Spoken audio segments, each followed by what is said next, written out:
Alright everybody, welcome back to the channel. So we're going to start off our installation with removing the frunk bin or the frunk liner. It sounds a lot more difficult than it is. It takes about 15 minutes. So the first thing we're going to do is we're going to go ahead and remove the air vent cover panel. Just pops right off. There's a few clips there. We're going to expose the 12 volt battery area and the air intake. We're going to take those two shopping hooks and lift them up. There are two 10mm bolts that are hidden behind there. There are another 5 in total, and then another 2 in the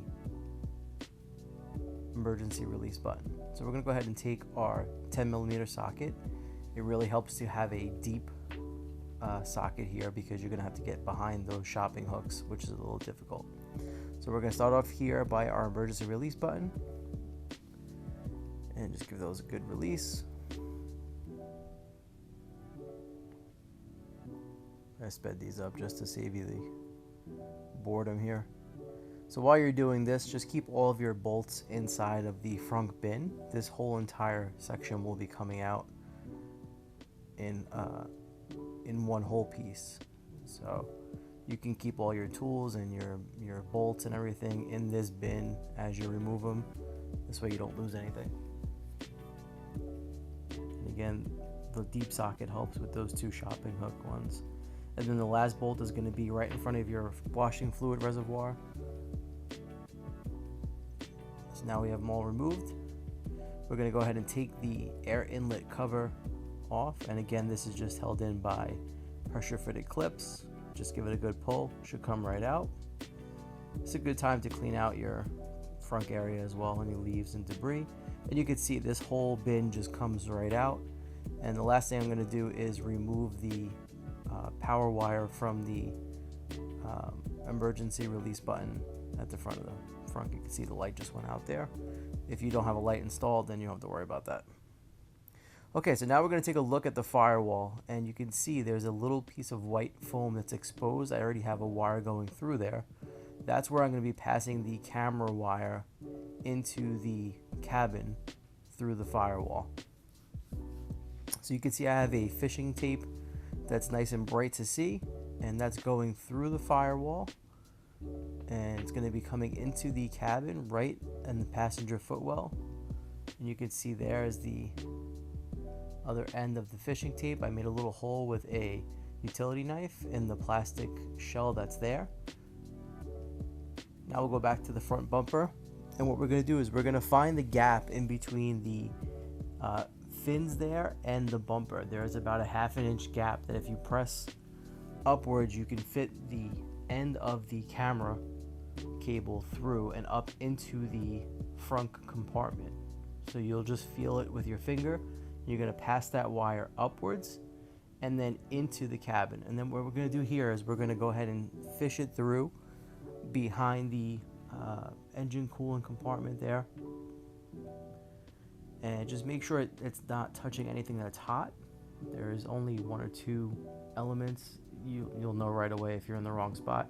But you can see here I'm just pulling that wire through, and then what I'm going to do is I'm going to go ahead and make sure that it's safely attached. I'm going to take my electrical tape here, and I'm going to go ahead and get my fishing tape, and I'm going to just connect the head of the camera wire to the fishing tape, as we're going to be pulling that fishing tape back into the cabin with the male connector for the cable. So it's got a nice piece of tape on there, and we're going straight back with that. So we'll go back into the cabin now, and you're going to see I'm going to simply just grab that fishing tape and give it a good pull. make sure the hole that you make is large enough to accommodate your wire, but it shouldn't be too large. So now I've got the camera cable through into the cabin from the firewall. I'm going to pull any excess that I have. And for now, what you're going to do is once you take it off the tape, just leave it on the floor there. You're going to need to pull it a little bit back in the front area to tidy up your wire and use some wire ties to affix it properly so that it's not hanging and making noises. So you grab about 6 or 7 wire ties, however many you see fit. And what I'm going to do here is I'm going to take the camera cable and I'm going to run it alongside the existing wiring harness that's here. And I'm just going to take a few zip ties and just follow it along. Now when you get to the end, close to the bumper, what you're going to want to do is just follow the other wire harness that runs up along the inside of the bumper there and just tidy it up. Don't leave any of the wire hanging so that it can bang around. You can see everything looks nice and clean. And we've got it going directly into the cabin. And I have a little bit of wire left so that I can center the camera. You want to leave about 6 or 7 inches of camera wire, and there you go. The camera is mounted with double-sided tape right on the front bumper, and all of that is included in your kit. So the mounting bracket and the double-sided tape is included, and you can see the excess wire that I had there. I just used it to be able to center the camera, and now we're good. So now we're going to go ahead and move on to the inside of the car, and we're going to be mounting the actual display. So we're going to start by removing these edge panel trim pieces. There are 2 here, the triangular one and the small plastic one. We'll take those out. Now my car is a 2019 Model 3, so on a newer model you may not have these smaller trim pieces at the top.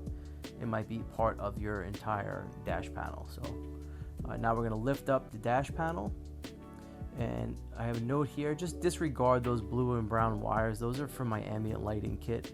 That's not part of this installation, so you're not going to have any wires running there at this point. And we're going to go ahead and remove that side panel. So now we go over to the steering wheel, and there are 2 push clips that attach the leather fascia to the dash trim. So we're going to go ahead and take a pry tool, and we're going to want to get behind those 2 clips, and we're going to make sure our steering wheel is all the way forward. So you're going to push it all the way out, get that pry tool that's included with the kit. And these are a little tough sometimes, just give it a little work, take your time, don't rush. And we got those 2 out.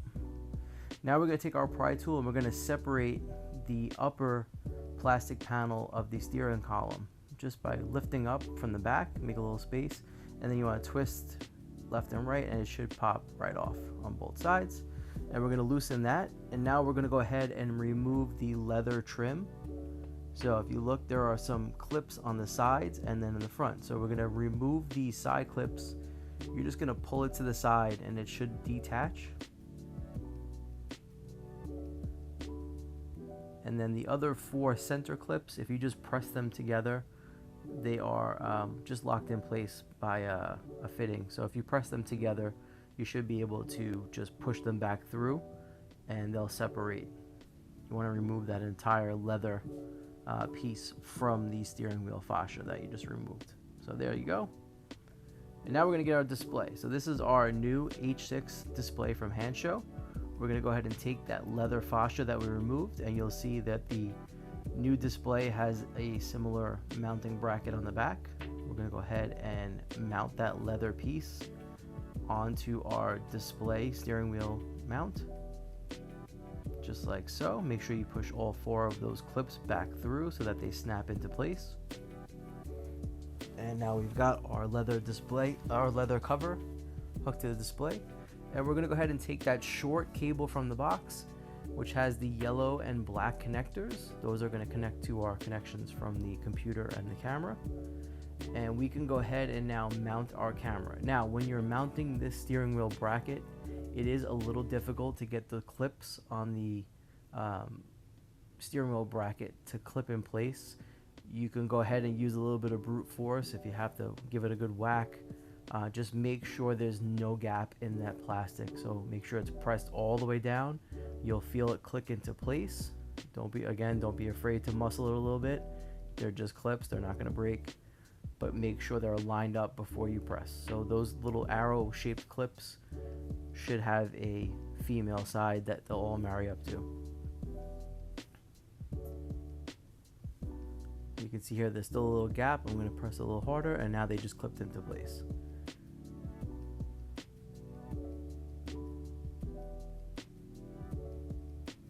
Again, you can use a little bit of brute force. The right side here had already clipped in. The left side was giving me a little difficulty.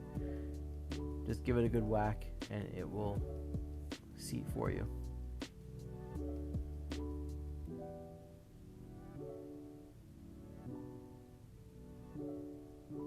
If you're having difficulty, you could always reseat the right side.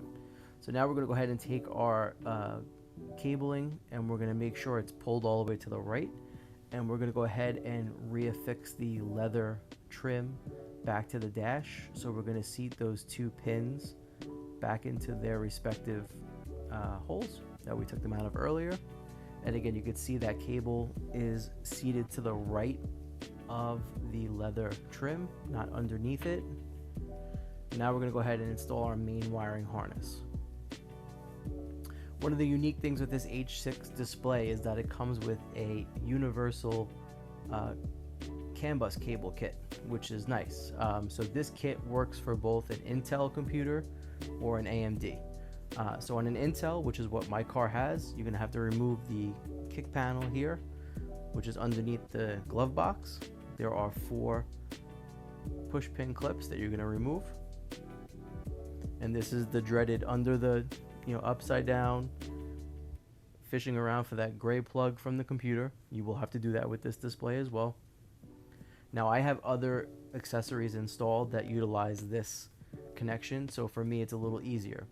But here you can see you have the T-tap that goes into the computer, the gray plug. We'll plug into the female side of that, and you can see there is the gray plug.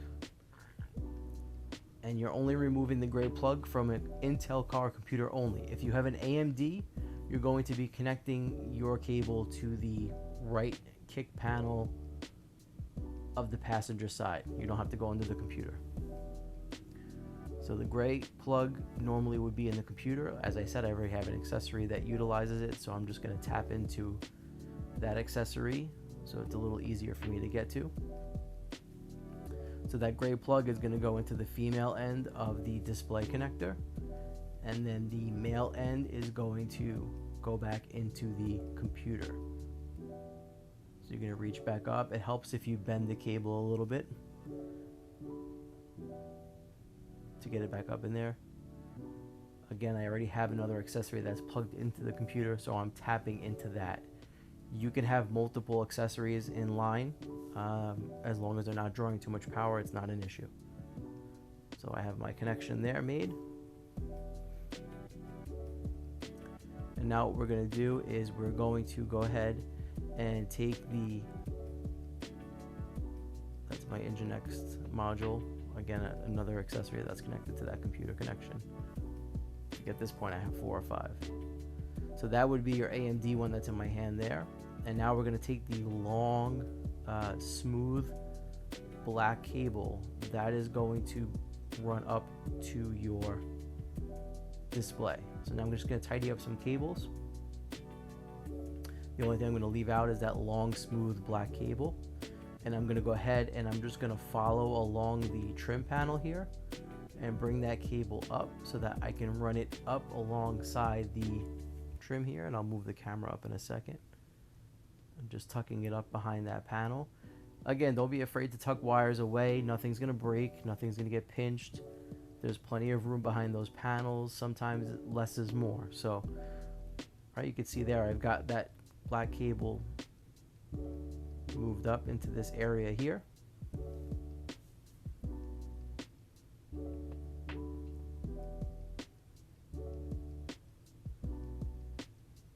Alright, so now we're going to go and we're going to follow up alongside where that triangular trim piece would go. And there are little grooves here that you can see that I'm going to be utilizing to run my cabling. That just allows me to get the trim panels back on properly and also prevents any pinching or bending of the wire that shouldn't be occurring. So I'm going to go ahead and take that black wire and I'm going to just pass it over to the other side. We'll go back to the display side and we're going to go ahead and make our connection. So the first connection here to the yellow connector is the camera cable. So we're going to take that camera cable that we ran into the footwell, run it up along the dash with the black smooth wire from the computer, and we're going to connect that to the yellow cable, and then we're going to take that black smooth cable that we just ran and we're going to connect that to the second cable from the display, which has a black connector on the end. So you can't mess these up. The connections only will work one way. And once we get that second cable connected, we should see our display power up, hopefully.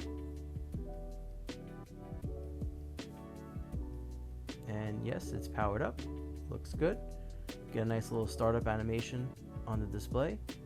And we are ready to go. Our display is installed. It's showing all of our car issues at hand. Alright, so now we're going to go ahead and start our reassembly of the car. Tidy up our wires. So I use electrical tape for the dash. You can use fabric tape. You can use double-sided tape. Doesn't really matter. You really just want to prevent the wires from bouncing around. Again, those blue and brown wires are part of my ambient lighting installation. You don't need to worry about those. You're going to take the two black cables, one camera and one computer cable, and you want to run them nice and tight, and you want to place them somewhere in the middle of the dash, behind those clips there. And again, with the tape, you can put as much as you like. There's really no limit. I like electrical tape personally because it stretches a little bit and it has a little bit more play. You can go ahead and use fabric tape too. That will work. And just place your tape along the way so that the wires are not wobbling. And for me, the electrical tape works well because I'm constantly changing my displays. So for me, it just works. But it's really a personal preference. Alright, so now we've got the cables tied down. I'm just going to move the dash panel back, lower it, and I'm not going to put it into place yet, but I'm just going to start to lower it since I'm on the other side. And now what I'm going to do is I'm going to go ahead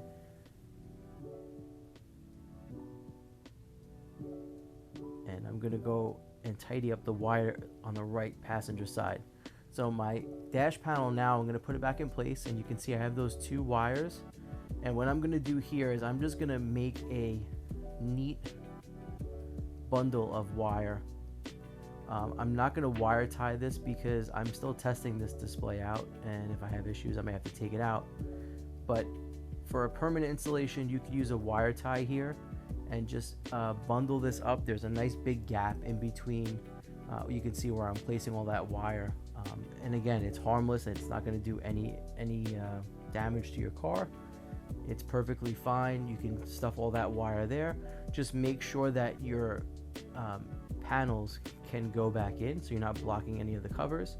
We're going to take this tall panel here. You're going to use that little hook piece on the bottom, hook that in, and then press the panel in place. Then we're going to go ahead and get our triangular piece here. Make sure your panels are able to fit. You're going to match up all three of those areas. And again, you can give this a good whack if you need to. Sometimes these clips get a little finicky because they've been popped in and out so many times. You can see I'm having an issue here. And again, just tidy up your wires. That wire came out of place. So now I have all three of those pieces in. And now I'm going to go ahead and put the small gray clip back in the top, which you may or may not have depending on your model year. And now I'm going to go ahead and take my foot panel, and you can just make sure your wires are tucked up nice and tight and tidy up there.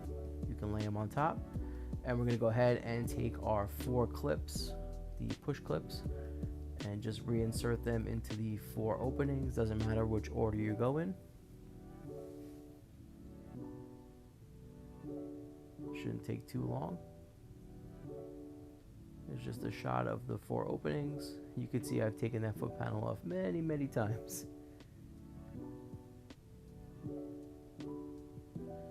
When you're putting this foot panel in, just be mindful in the back there's a little opening for on the left side that helps you align it. So if you're having issues getting this back in place, start by the back and align it first, and then press it up, and then the 4 clips should go right in.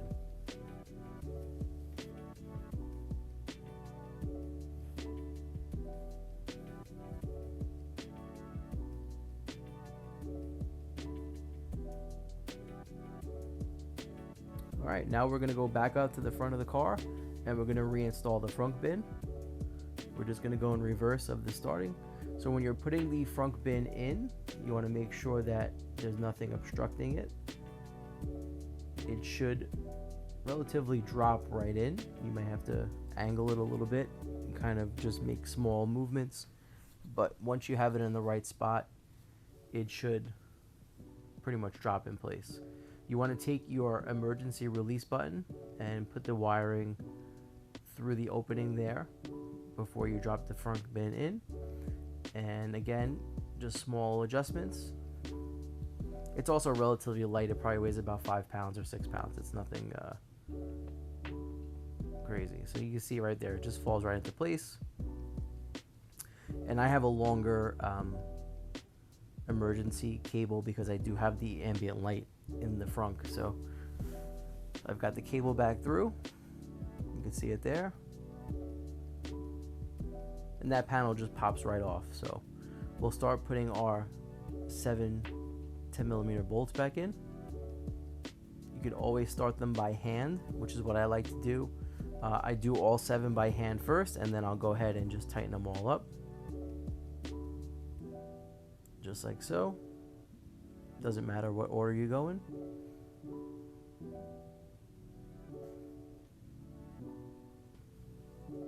And then we'll go ahead and get the last one by the windshield wiper fluid reservoir. And again, you just want to press around the edges of the front bin, make sure all your clips are in place. You're going to take your emergency release button, go ahead and plug it back in. It's only one way it'll fit. And once you plug that in, your light should come back on the button, and you're going to just push that on and then press down, and it should snap right into place, just like that.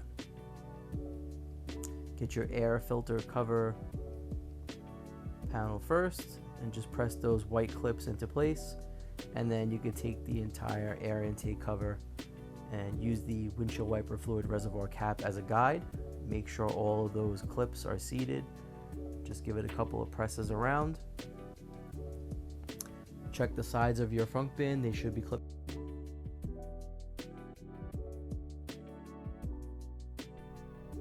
Okay, so we're going to take a quick look at all of the features of the Hansshow H6 mini display. The first being, when you get into the vehicle, this is the display that you'll be presented with. It is a status of your vehicle. It mimics your Tesla main UI.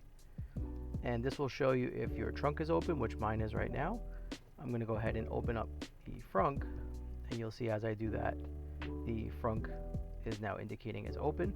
And the same will be for the doors. If I go ahead and open up my driver's side door, you'll see that that indicates as well.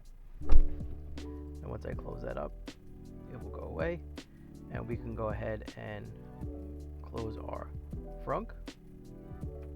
Now with the auto frunk, it's going to show open and then close again. There you go. And we'll do the same for the trunk. And we'll go ahead and close that as well. Now for this particular display, in order for you to get into the instrument gauges or the cluster, you do have to put the car into either drive, neutral, or reverse in order to get to this page. You cannot display the gauges while you are in park. So let's take a quick tour of the first UI. There are 3 available, and I'll show you how to select those in a minute.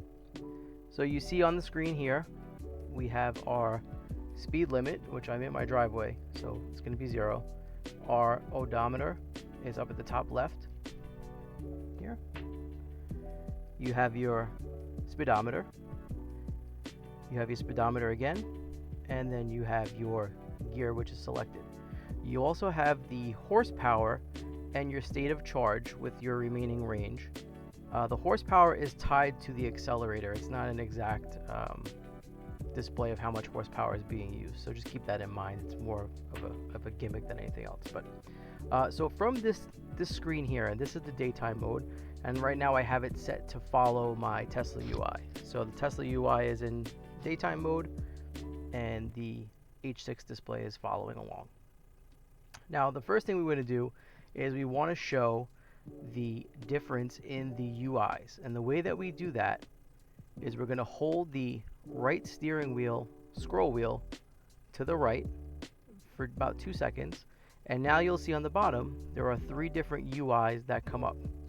Now keep in mind, as you do this, your UI on the Tesla side is going to show you some lane change settings and whatnot. It used to be the follow distance. They've now changed that in the current software to lane changing from assertive to chill. So that's going to be changing around. So just make sure whatever your settings were prior, you go back to whatever they were, so there's no question. Now going back to here, so if I want to select the different UIs, what I'm going to do is I hit the scroll wheel up and down, and that will allow me to cycle through each of the available 3 UIs. Now these are the daytime modes.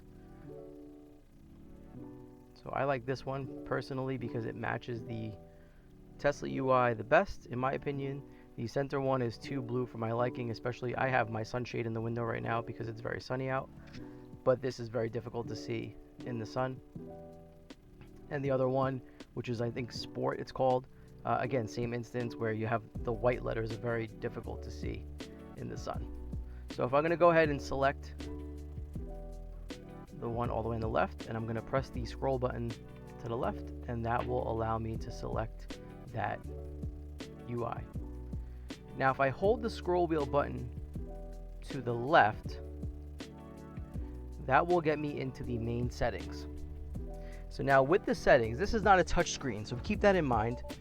And what you're going to want to do with this settings page, I'm going to try to get as close as I can.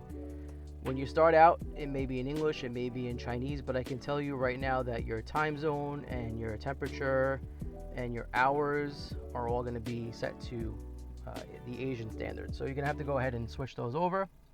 So the way we do that is, again, using the right scroll wheel. What we're going to do is make our way. Each click is going to go to the corresponding arrow. So if I wanted to change from English, what I would do is go down here and hit the right wheel to the right. And that will change it to the next available language. And if you want to go back, same thing. Now for your time zone, again, you're going to go ahead and just pick the corresponding one. I'm in the Northeast, so it's minus Greenwich Mean Time -4 right now because of daylight savings. And then you can go from Celsius to Fahrenheit. For us, it's Fahrenheit here. I prefer the 12-hour format. Now just note, if you do select the 12-hour format, you will not have an AM or PM next to your clock. It will just display the 4-digit time with a 0 in front of the number if it's 8 AM. And then US speed limit. So what this does is this will take the speed limit that's posted on the Tesla UI as you're driving, and it will display it in the UI on the heads-up display. Your tire pressure unit, you can either select PSI or bar. And then you can go over here, and your car model color, it is not automatically populated. And I'm sorry, I'm just trying to angle this so that it can be seen correctly. You can select the different stock colors from Tesla. Unfortunately, if you have a custom color that's picked in your Tesla UI, it will not copy over to the heads-up display. And then we go over to day and night. So that's your display brightness. If you have it following, it will follow the Tesla UI. So daytime will be the white background, nighttime will be the black background. Your overall brightness, you can set that to your liking. And then the last one you have here is the plaid switch, which this display offers the plaid animation. I don't recommend using it. It's very laggy. In my experience with it so far, the animation is very glitchy, and I ended up just turning it off. And then on the bottom here, these are features that are going to be rolled out in the next update, which is Wi-Fi connectivity, for updating purposes, and then you also have the OTA upgrade or update, which is still not live yet, but I've been advised by Hansshow that that is coming in a future update. For now, updates will have to be done on the display itself on the back. Okay, so one other quick feature I want to go over is while you're in drive, either forward or reverse, this screen will show animated lines moving as if the car is moving. And if you roll the right scroll wheel up and down, there are a couple of different pages that will show up. So the first is going to be your tire pressure. So if you roll the scroll wheel up once, you will get all 4 tires. Now my tires are not flat, I just got into the car, so the sensors haven't kicked on yet. I do have the older wireless sensors, not the Bluetooth ones, so they don't come on instantly. So you have that feature if you roll the scroll wheel once. If I roll it again, this is your follow distance. So on this display, it still shows you the numbers. As I indicated earlier on the Tesla display, it now shows you a 3-stage, you could see here, assertive, average, and chill. They've gotten rid of the numbers. So you're going to see the number 2 there. I roll it up again, go back to the main page. And now we're back into the main settings here. Now the last feature that I want to go over is the front camera. Now the front camera on this display is manually enabled, meaning it does not come on whether you have USS sensors or radar enabled or equipped. Even if you do, this camera will not turn on unless you manually turn it on. And the way that you do that is by pressing the right scroll wheel in. Now bear in mind, when you do this, your voice command is going to activate in your Tesla UI, so just ignore it. But we're going to hold it down for about 2 seconds, and you can see there's our front camera that we've just installed. It's a pretty clear picture, and since I've said the word camera, you can see that my cameras in the Tesla UI came on as well. But this is a really nice add. Having that blind spot come into view is a huge plus, especially when you're parking in a tight spot or the spot has those concrete barriers right at the end where your bumper goes over. And in case you're not really sure if you're going to clear it or not, this is a big help in figuring out how close you are to that concrete barrier or curb. So big plus with the front camera in this display. I wish it did have the capability to be enabled by the sensors. If you had them, or Tesla Vision, hopefully in a future update that will become available. But to exit out of the camera, the right scroll wheel to the left, and that's really it for as far as features are concerned.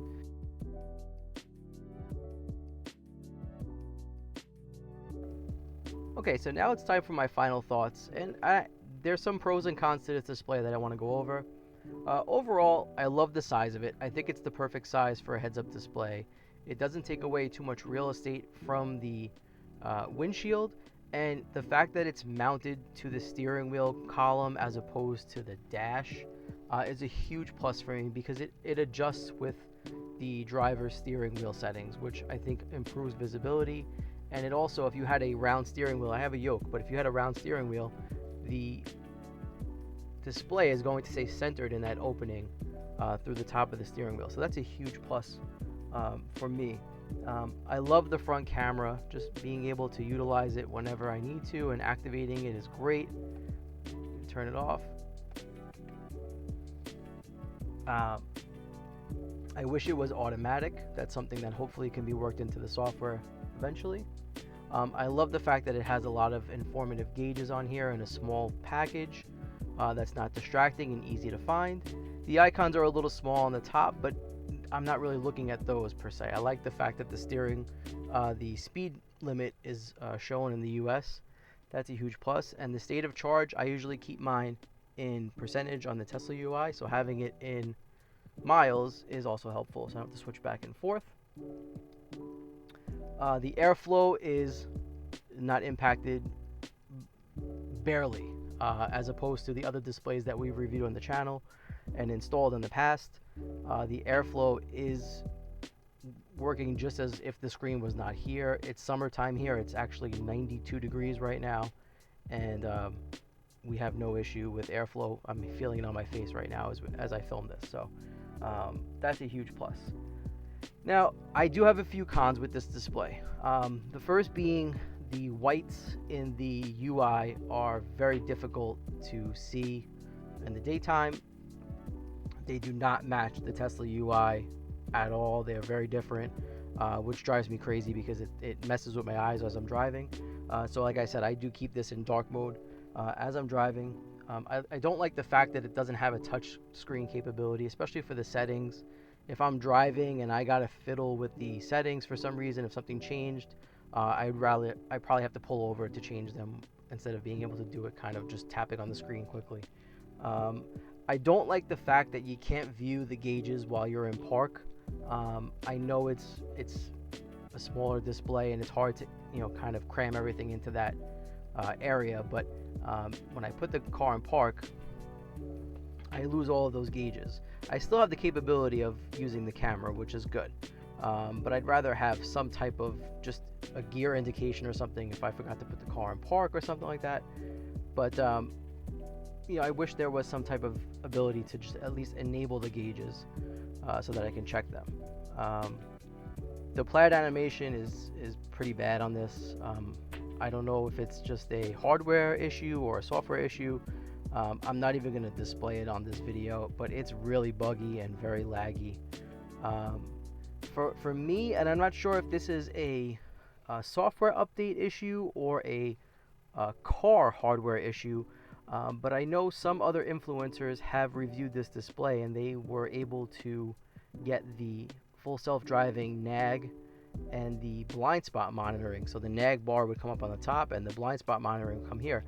For some reason on my display, even with the software update that we did, I am not getting those features. And I have done a little bit of research and it seems that it might be an issue with the older Intel cars. The way the CAN bus is reading, it's not displaying on the display. So hopefully that's a software fix, but it might be a hardware limitation on my car. And the last thing is, I just wish that it was a little more polished. I feel like the white UI is really washed out. And again, these are all things that could be fixed in software. And also the fact that it's advertised as OTA, but it's not yet available, doesn't really give me a good feeling that the OTA is ever going to come. Hopefully it does.